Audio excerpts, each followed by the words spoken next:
guys, Robbo46 here, welcome yourselves back to MotoGP 20 on the Xbox One X. We're going to be talking through the race results for MotoGP, which was at Misano again. It was the second round for Misano, which was called the Emilia Romagna Grand Prix.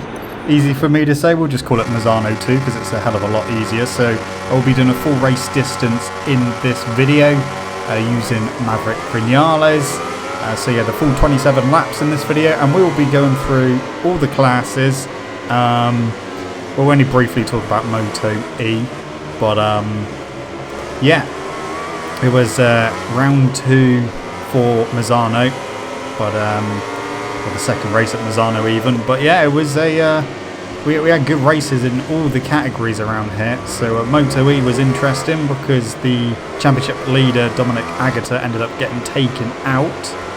And yeah, it was a pretty good race, and the championship for that is hotting up as well.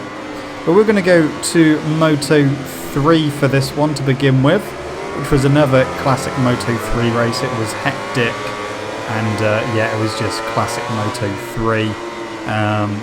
You had a few people qualifying way down, like last week's Moto 3 winner, John McPhee. He qualified way down in, I think it was about 18th place. Brad Binder was down with him as well. I think he was about 19th. So those two had a lot of work to do. And yeah, like I said, the whole race was pretty damn hectic. It was a massive group for the lead, as it was the previous week. And it was just overtake after overtake. McPhee and Binder did start making their way through the group. Maybe not as quick as they did last week. It took them a little bit longer. I think their race pace wasn't as good as it was the previous week. Or, well, maybe it was, but it's just the fact that everyone had made a step up. Maybe they hadn't made an extra little step. But yeah, Darren Binder, he got into the leading group, but then unfortunately he did end up crashing out of the race with 5 laps to go. Yeah, a shame for him. He has just signed for Petronas for next year, so he will be going into the Petronas team in Moto 3 next year. The aim for John McPhee is to move up to Moto 2 with the Petronas team, so obviously staying in the Petronas team, the family, but moving up to Moto 2 as opposed to staying in Moto 3 again.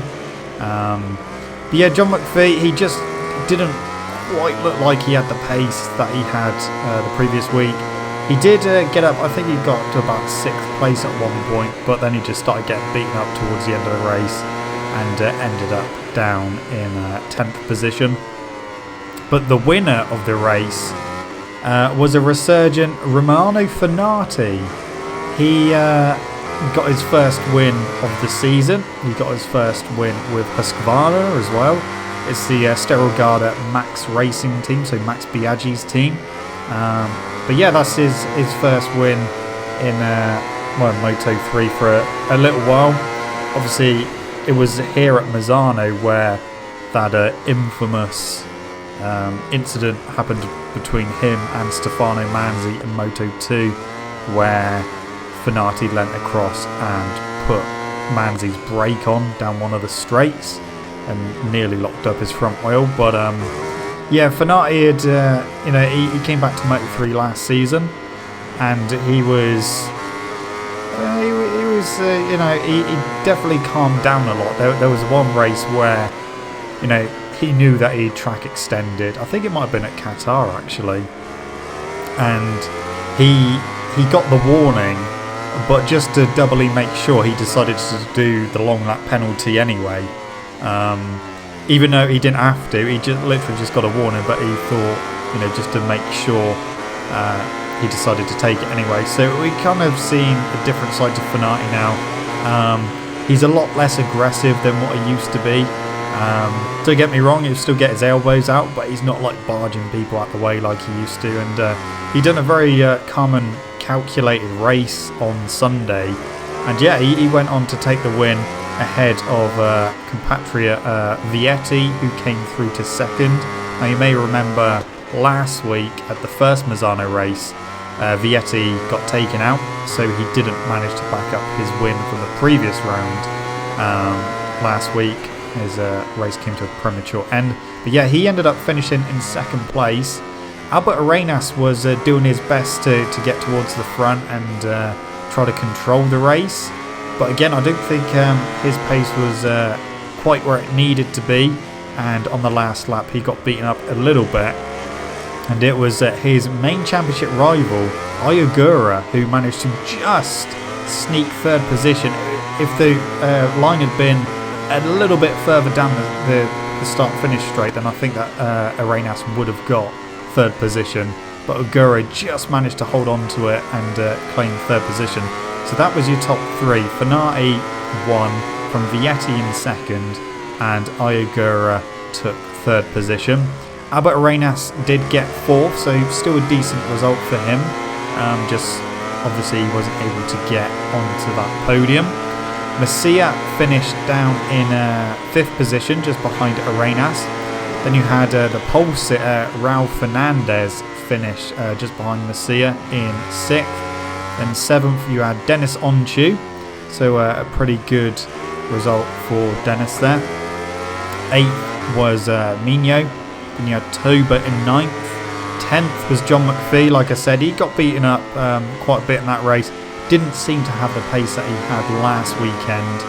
And yeah, just couldn't quite put it together. Couldn't put it together in qualifying. He decided to go for a different strategy for qualifying, because last week he started in 17th and still managed to win the race. So the fact that he qualified one or two positions worse than the previous week, you know, it still wasn't at the equation that he would be able to win, but he just didn't manage to put it together like he did last week. So he finished down in 10th place, which is not good for his championship contention, seeing that Arenas finished up in 4th position. 11th place was Tony Arbolino, who did lead briefly for a little bit and was fighting for the lead at the beginning of the race, but again he got beaten up quite badly and finished down in 11th place. Rodrigo as well was battling with the front group to begin with, and again got beaten up down towards 12th position is where he finished. His teammate as well, Jeremy Alcoba, again he was in the leading group and was at the pointy end for the first half of the race, and again, just like a lot of them, got shuffled back to the back of the pack, and he finished down in 13th. Then you had Sasaki finish in 14th, and then Stefano Nepa got the last point in 15th place. And then outside the top 15, you had 16th place for Philip Salach. He was 16th place. Sergio Garcia in 17th. Garcia got a long lap penalty. In fact, a couple of them did for the offence at the previous round for dawdling on the racing line in free practice. Antonelli, who has been very disappointing this season. Bearing in mind it's his home race, so was last weekend, and he finished down in 18th position. Carlos Tate was 19th. Yamanaka was 20th. Riccardo Rossi 21st. Barry Boltus in 22nd. Dupasquire in 23rd. Then you had Powie in 24th. Yuki Kuni 25th. Pizzoli in 26th. And Koffler in 27th. I did briefly speak about Darren Binder at the beginning of this video, but haven't mentioned his name in those results because, like I said, with 5 laps to go, he unfortunately crashed out. So he DNF'd. Dennis Foggia as well, he DNF'd as well. He literally had just set the fastest lap of the race at that point. And he was in the leading group as well, but unfortunately he ended up crashing out with 13 laps to go. And Alonso Lopez, Finati's teammate on the Sterogada Max Racing Team Husqvarna, he got a long lap penalty for exceeding track limits and went into the long lap loop a bit too quick, and because it's dirty, he unfortunately crashed whilst inside the long lap loop, and that was his race over. That was with 15 laps to go, so not where he wanted to finish, but he wasn't looking too bad either. But yeah, that long lap penalty just unfortunately A lot of the riders do tend to test out the long lap loop just in case. Obviously they need to test out how much grip there's going to be, how dirty it is as well. And yeah, he just went in there a little bit too hot. Maybe tried to do a Zarco, but yeah, it didn't work out, and his tyres couldn't cope, and he went down in the long lap penalty. So that is Moto 3 over and done with. We're going to go over to Moto 2 now. We had a bit of a farce with the start of Moto 2 because it started to rain. They got a little bit of racing done to begin with, so got underway, and then a few laps in it did start to rain, and it started getting a bit heavier and heavier. The rain flags came out, and a few people started crashing, so they red flagged it. They went back into the pits, and obviously they done the quick start procedure. But as they went out on their warm-up lap to come round to start the race, it started raining even more, and all the riders put their hands up again, so the start was delayed again. So they went back into the pits to wait a little bit to see if it was going to clear up, because track temperature was still pretty warm, and it was just a little shower, and they just had to wait a little bit for the track to dry out. So they done that, and then they did eventually go back out and get the racing underway. And yeah, it was again a little bit different to last week. Sam Lowes, for one, didn't have to start from pit lane this time. He managed to start from his qualifying position. Obviously last week he had to start from pit lane because of the incident at the second Red Bull Ring race, where he took two people out at turn 3 by hitting a false neutral. So yeah, he got to start from the actual grid itself this time and not pit lane, so it was already looking like it was going to be a good race for Sam. Jake Dixon as well, who qualified pretty well. He was having a good race before the red flag came out in the first part of the race. But again, he had a pretty strong race as well. But yeah, it was Enio Bastianini who managed to... He got to the front in the first part of the race before the red flag. And then in the rerun for the race, he managed to get into the front again. And pretty much control the race. He had a little battle with Marco Bezzecchi as well. But again, he had the better of Bezzecchi, and it was Bastianini who went on to win the race. Marco Bezzecchi ended up in second. Sam Lowes, like I said, he managed to start from his grid position this time, and he got on the podium in third, so it was looking a much better result for Sam this week. Luca Marini, the winner last week, he ended up down in fourth position, so not even a podium for him. Marcel Schrotter, he was having quite an aggressive race. He was getting quite aggressive with quite a few riders, and yeah, he still managed to finish in fifth place. Schrotter's not had the best of results recently, but I think a lot of people speaking about how he needs to be more aggressive, especially on the opening laps. But he definitely showed a lot of that aggression on Sunday, and yeah, he brought it home in sixth. Jake Dixon, like I said, had his best result in Moto2 ever. He came home in sixth position, a fantastic race for Jake. I was a little bit concerned at one point because he did actually drop down to about 14th place. He really got beaten up in the second part of the race. But then he just managed to settle down and just start picking people off one by one. And yeah, managed to pretty much mug Jorge Navarro on the final lap to take sixth place. Jorge Navarro, the first of the speed-ups, came home in seventh, and his teammate Digi Antonio came home in eighth. Then you had Thomas Luthi, the only other Dynavolt rider, came home in ninth. Hector Garzo had a good outing. He came home in 10th. Bulliger as well, he had a good result in 11th place. Simone Corsi came home in 12th. Aaron Canet came home in 13th place. Lorenzo Dalla Porta, another point scoring position for him, came home in 14th. And the last point scorer was Stefano Manzi, who we may have well, we did speak about earlier about the incident between him and Fenati a couple of years ago. He came home in 15th place to take that final point scoring position. Matteo Pessini was back. He was standing in for the absent Jorge Martin, who is still out with the virus. He did have another test, and unfortunately, he was still had it within his body, within the system, so he had to sit out again.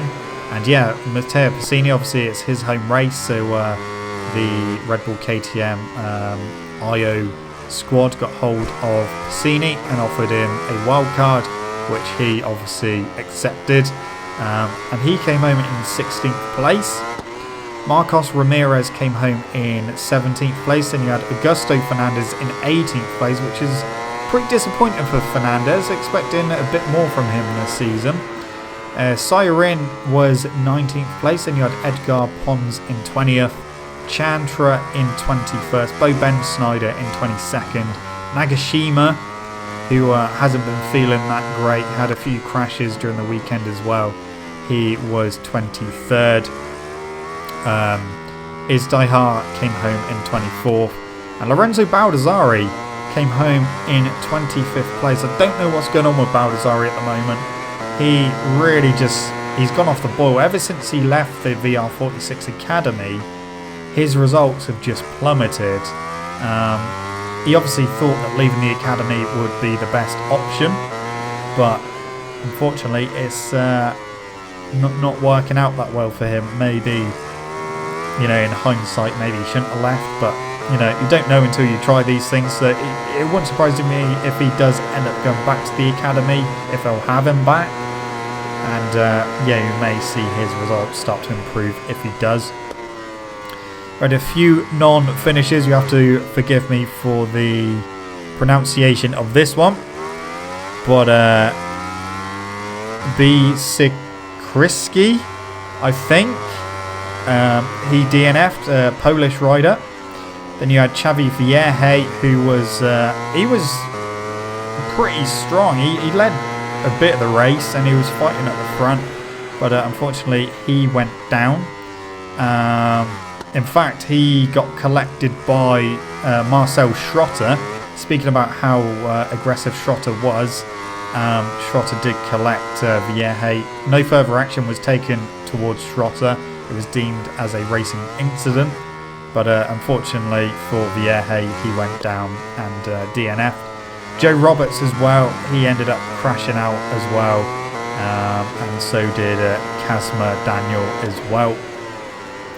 So that was Moto 2. The championship standings for Moto 2. Luca Marini still leads at the moment, but only by 5 points. He has got 125 points over Bastianini. He's got 120 in second, so that win for Bastianini really helped him out in the championship. Then you got Marco Bezzecchi in third on 109. Sam Lowes is in fourth now with 83, just ahead of Jorge Martin, who's obviously missed a couple of rounds. He's in fifth. Nagashima 6th place, Vierge 7th, Canet in 8th, Luti 9th, Schrotter 10th, Joe Roberts 11th, Remy Gardner, who's not there at the moment, he's out injured. He's in 12th, Baldassari 13th, Fernandez 14th, Navarro 15th, Dixon in 16th, Digi in 17th, Garzo 18th, Siren 19th, Bulliger 20th, Manzi 21st, Simone Corsi 22nd, Ben Snyder 23rd, Ramirez 24th, Dalla Porta 25th, Agata in 26th, Chantra 27th, Pons 28th, Pessini 29th, Izdaihar in 30th, Daniel in 31st, Raffin 32nd, 33rd for Medina, and 34th for B. Sikriski in 34th. So that is Moto 2. I will actually quickly go through the Moto 3 standings because I didn't do that. With Ayagura beating Albert Arenas, he's closed that points gap down to 2 points. So Albert Arenas is on 119. Ayagura is on 117 in second. John McPhee lost out a little bit. He's still in third on 98. Then you got Vietti in fourth, Suzuki fifth, Arbolino sixth, Rodrigo seventh, Messia in eighth, Fernandez ninth, Fenati 10th, Alcoba 11th, Foggia in 12th, Binder in 13th, Mino 14th, Antonelli in 15th, Nepa in 16th, Onchu in 17th, 18th for Garcia, Toba 19th, Salach in 20th, Yamanaka 21st, Sasaki 22nd, Lopez 23rd, Tate 24th, Rossi 25th, Cooney in 26th, Boltus 27th, Koffler 28th, Pizzoli 29th, Dupasquire in 30th, Powie 31st, and Geiger in 32nd. So that's the standards for Moto 3. Done that a little bit backwards, just completely forgot to do the standards. But yeah, it is time now to go over to the MotoGP race. And yeah, again, such a weird race. We had some weird results, and it was completely different to last week. We had quite a few people crashing out as well. There was actually only 13 people who finished the race, but it was a good race. We will talk as much as I can about everything that happened. But yeah, it was not a good result for Franco Morbidelli, who won the previous race at Misano last week. He unfortunately didn't get taken out. He got taken off track at La Quercia on lap 1, where Alicia Spargro unfortunately lost the front and is a prettier hit into the side of Franco Morbidelli's Yamaha and took him off track. So Morbidelli, unfortunately, when he rejoined, he was pretty much in last place and had a lot of work to do. His pace, not as strong as it was the previous round. As I think, some of the riders managed to make a step forward. Obviously, they had a test midweek as well at Misano. So it was looking like the KTMs really benefited from having a test midweek at Misano. And obviously having a first race at Misano, because last week I don't think they struggled to even get inside the top 10, the KTMs, but this week they were much stronger. Pecco Bagnaia on the Pramac Ducati nearly got pole position and nearly a new lap record as well, but unfortunately he just touched the green coming up the final corner on the right hand side, so his lap was invalidated. But Pecco was looking very strong, as was his teammate Jack Miller. Miller actually got into the lead briefly to begin with. Maverick Vinales had a good start as well, and he was looking much better this week. Chose the correct tyre as well, which obviously helps. And yeah, once he got back past Miller, you then had Pecco Bagnaia coming through, and he managed to take the lead, and then he started to pull away, and Bagnaia managed to get up to, he got about 1.5 second lead at one point, and then managed to control the race, and yeah, managed to keep that gap hovering around there. Jack Miller unfortunately had to retire from the race, and a very weird thing happened.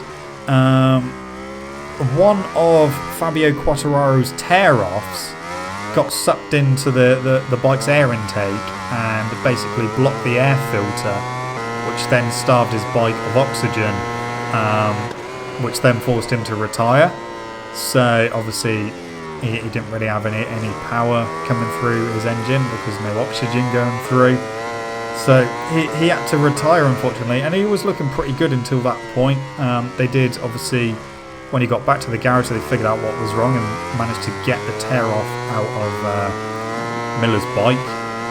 And they did put a picture up on Twitter and Instagram as well, if you want to go and check that out. But very unlucky. But I'm not actually surprised that it doesn't happen more often. I think it has happened, you know, 1 or 2 more occasions in the past, but you have to be so unlucky for that to happen. And yeah, there's another thing as well with Pecco Bagnaia, who, like I said, pretty much led the whole race, and with 7 laps to go, had a very, very weird crash. It was almost like a cold tyre crash, but then it's also they're starting to point towards maybe he either hit. It was almost like he hit a bit of dirt, or they're talking about maybe he hit a visor tear off as well, because he crashed going through turn 6, which on the screen we're coming through 5 now. So it's literally as he turned in here, he just completely lost the front. It just completely washed out without warning, and his data showed that he wasn't, you know, offline. He wasn't at a different lean angle. He wasn't using any extra or less throttle. Didn't have more brake on or anything like that. He was basically in there exactly the same as the previous laps. So they're maybe thinking maybe, yeah, he may have hit something, whether it is a visor tear off or something. But yeah, so unlucky because he was controlling the race. He looked absolutely fantastic. Didn't make a mistake. And yeah, unfortunately, again, more bad luck for Bagnaia. He definitely would have won that race, but unfortunately, luck was not on his side. Luck was not on the Pramac Racing side at the weekend. So yeah, now there's talks about various things to do with tear-offs. At the end of the day, the riders need the tear-offs because, you know, after a few laps, they get, you know, bits of rubber from tyres stuck to their visor. They get bugs obviously splattered over them, and bits of dirt and stuff which gets flicked up off the tyres. So they are essential. They're also talking about, you know, maybe riders need to be a bit more wary about where they chuck them. But at the end of the day, it's all well and good them like chucking them at the side of the track, but you get a bit of wind, they're going to get blown back on. So it's going to be very, very difficult to kind of police that. You know, one rider in particular, Marc Marquez, he definitely doesn't think about where he chucks his, because I've seen him on numerous occasions when he's on pole position, when he takes a tear off, instead of chucking it to the side by the pit wall, he usually chucks it to the side where his nearest competitor is, which has always, you know, made me think, well, why not just chuck it towards the wall rather than towards another rider? Obviously, not doing it on purpose, just not thinking about where they're placing it. At the end of the day, that's the last thing they want to be thinking about. They just want to get, you know, decent vision back.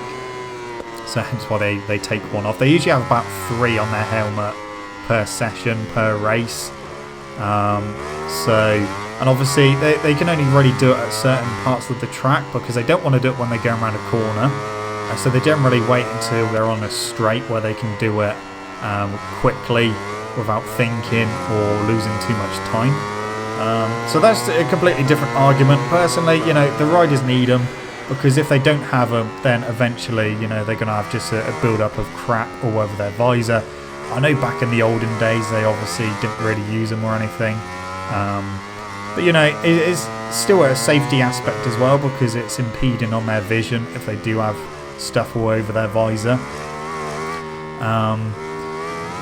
But yeah, I mean, it's obviously something to do with like being environmentally friendly as well. But it's just one of those things. I think that Miller and Bagnaia, if it was a tear off that he hit, just they got very, very unlucky on the day. It's not usually something that affects someone's race result, but it's just one of those things. They were just both very, very unlucky. So yeah, Maverick Vinales, once Bagnaia went down, Maverick was out front, had a big lead over Joan Mir, and, you know, just went on to win the race, which was really good to see, because we've seen Maverick not have the best of seasons, making quite a few bizarre choices, which then led to his mistake. Obviously we saw him choose the wrong tyres last weekend, which ultimately resulted in him having a bad result. The second race at Red Bull Ring, he chose the wrong brakes. Brembo even warned him about what would happen to his brakes if he chose the ones that he went for.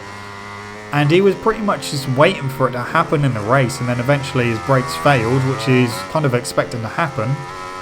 He had to jump off the bike. So yeah, not been the easiest of seasons, but it was good to see him get a win again. So good, and happy to see Vinales take a win. Mir is really grown in stature now. His qualifying hasn't been great. That's where he seems to suffer.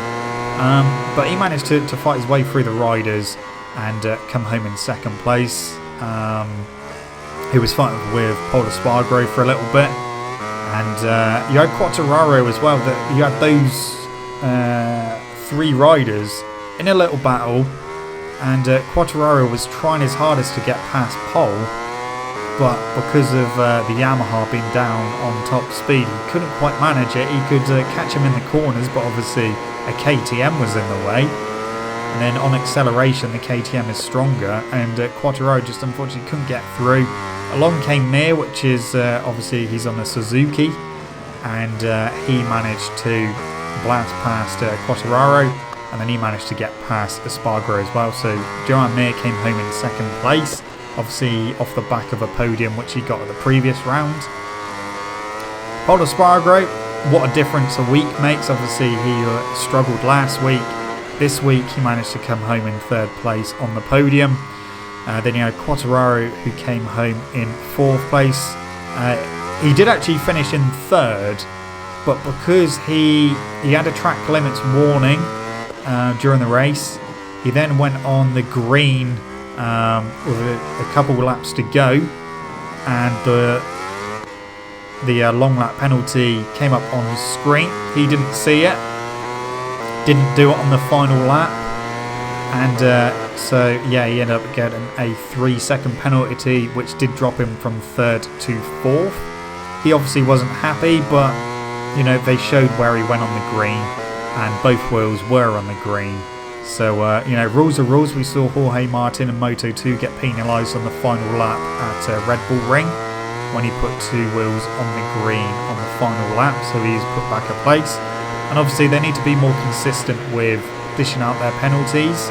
So, yeah, they gave Quartararo a 3-second penalty. So, yeah, he ended up down in 4th place, but did cross the line in 3rd. Miguel Oliveira, again, a much better round for him than last week. He ended up in 5th place on the Tech 3 Red Bull KTM. Takumi Nakagami, he was the top Honda again. He came home in 6th. Alex Marquez, his best result so far in MotoGP as a rookie. He'd been, you know, improving a hell of a lot in the weekend. His lap times were improving a lot. He ended up in 7th place. Obviously, he was the only Repsol Honda out there. So yeah, 7th place for him. So good top 10 for Alex Marquez. Whether he can continue building on that when we get to the likes of Catalonia. I think that definitely having 2 races at the same track in this season is helping the rookies out a hell of a lot. Andrea Dovizioso, more misery at the factory Ducati camp. He ended up finishing in 8th place, but somehow still manages to hold on to the championship lead. Franco Morbidelli, like I said, he got taken off track at La Quercia on lap 1 by Alicia Spargaro, who crashed out. He managed to recover to 9th place, so Morbidelli finished in 9th. Danilo Petrucci was looking strong for quite a bit of the race, but then he ended up dropping back and finished in 10th. Again, weird things going on with Petrucci. It's almost like there are rumours that the Pramac Ducati team are effectively the full factory team now, and they're concentrating on those 2 riders because Miller and Bagnaia are going to be moving across to the factory team next season. So it is very much looking like that Ducati are putting all their time and effort into the Pramac boys now. And obviously the results are showing. Obviously, like I said, that both the Pramac guys didn't finish, be it due to mechanical issues and, you know, unlucky crash. But yeah, 11th place was Zarco. who has gone off the boil a little bit, as has Alex Rins. Alex Rins had a massive moment during free practice, and apparently that did kind of hurt his shoulder a little bit, so he finished down in 12th. And the last finisher in 13th place was Bradley Smith, the obviously the Aprilia test rider who was standing in for Iannone for obvious reasons.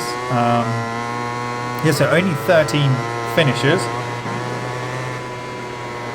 You may have noticed that I haven't mentioned Valentino Rossi, who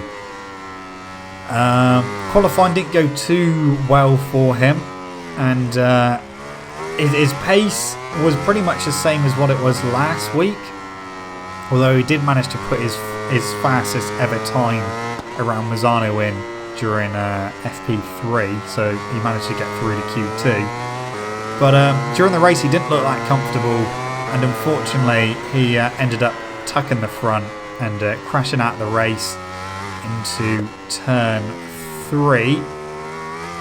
No, turn 4 even. Turn 3 is where we are now, so it's literally the next corner on the screen into turn 4. Rossi went into it, lost the front, and out he went. He did actually remount and done quite a few laps. Continued going, mainly for the fans. Obviously 10,000 fans allowed at Misano this previous weekend and the weekend before. But yeah, he then entered the pit with 12 laps to go and retired. Now part of me is thinking maybe he should have stayed out, because he would have definitely scored 2 points, because there was only 13 finishers. But then obviously Yamaha, with the situation they've got with their engines, he's obviously just trying to, you know, minimise mileage, so decided to pull in.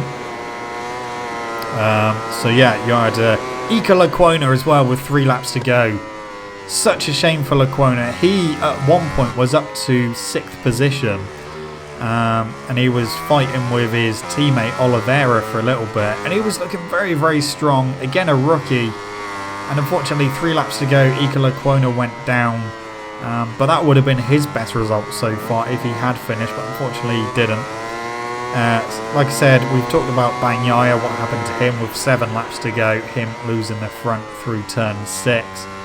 Again, they aren't speaking about was it a tear-off that he hit, because obviously if they do hit tear-off, you know, there isn't going to be a lot of grip on them because they are clear plastic.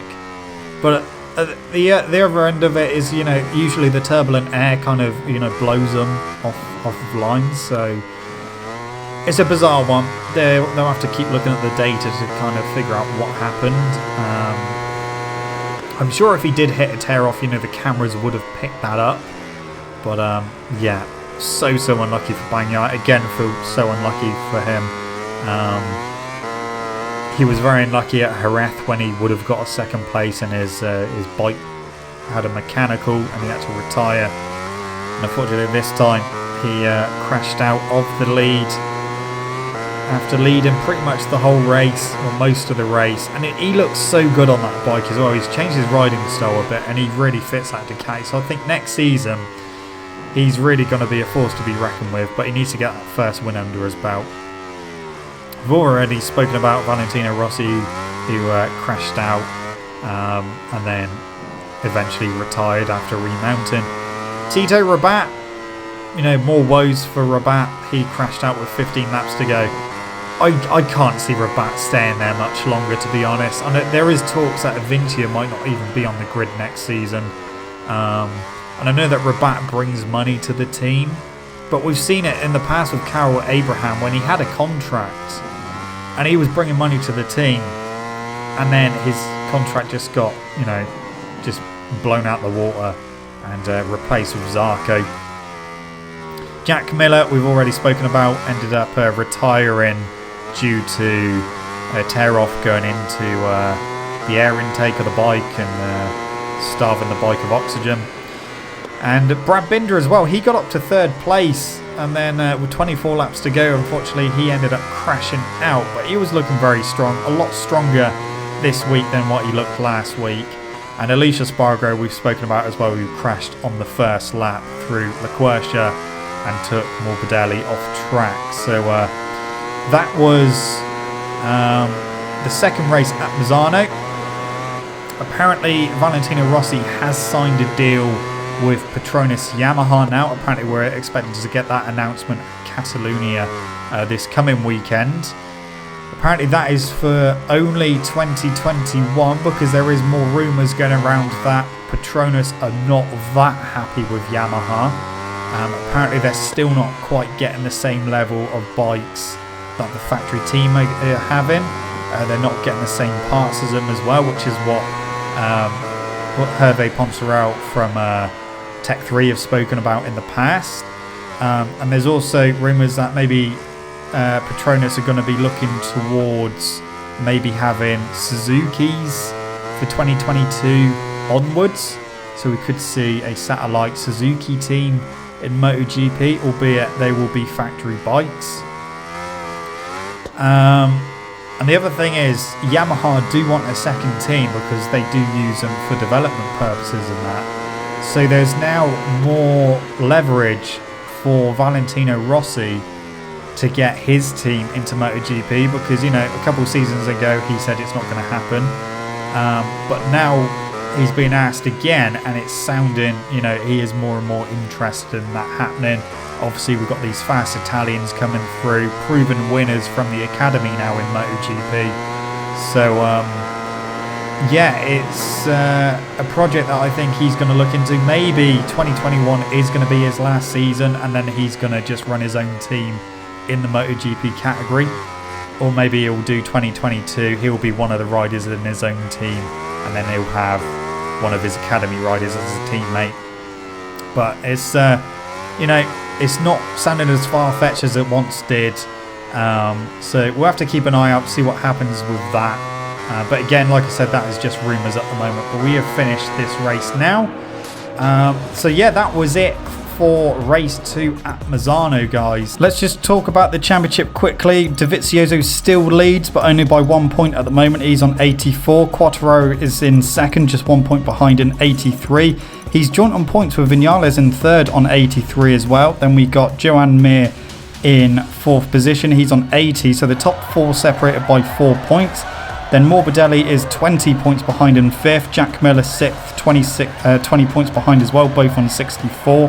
Nakagami is 7th, 21 points behind. Miguel Oliveira is 8th, 25 points behind. And then you got Rossi in 9th, 26 behind. So the top 9 is still only separated by 26 points. So it's still anyone's championship at the moment. But Mir seems to be the one that's showing the most consistency at the moment. So it wouldn't surprise me if we see him, you know, almost take control of the championship soon. If he can continue getting podiums, then I think that is what is going to ultimately win a championship. But yeah, that's pretty much it. And yeah, that is it from me. I shall see you guys in the next video.